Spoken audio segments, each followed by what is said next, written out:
Hello and welcome to another Reckeen report, the series where we look at the features and benefits of the Reckeen Virtual Studio 3DSPro.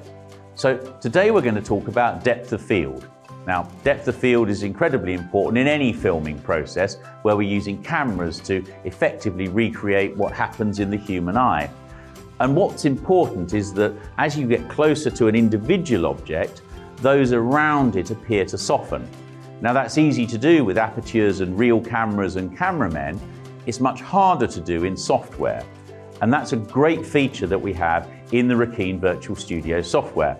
So we'll demonstrate that now. I'm going to turn and talk to another camera that gives us a wider shot of the studio.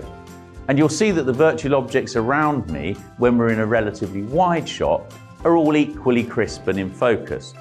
But as you get closer or zoom into an object, you'd expect the others around it to soften. And if you look at my friend the skeleton here, you'll be able to see that as he softens, I stay crisp. That's exactly the sort of illusion that helps the audience to join this virtual world, join this virtual studio, and feel that they're part of the illusion.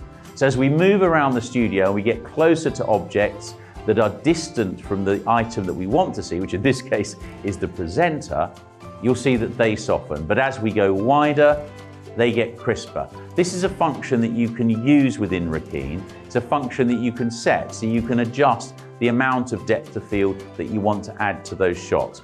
So if, for example, I was standing in front of a cityscape, a large 4K picture or video, you would expect, again, as you come in close to the presenter, that the image behind would appear to soften. And that's a setting that you can use in the software. It enables us to create in this virtual studio the effect of being in a real television studio where the cameras and cameramen are in fact just trying to recreate what happens with the human eye. But here we're doing it all in the Reckeen software. So I hope that was a helpful introduction to depth of field. I look forward to seeing you in another Reckeen report.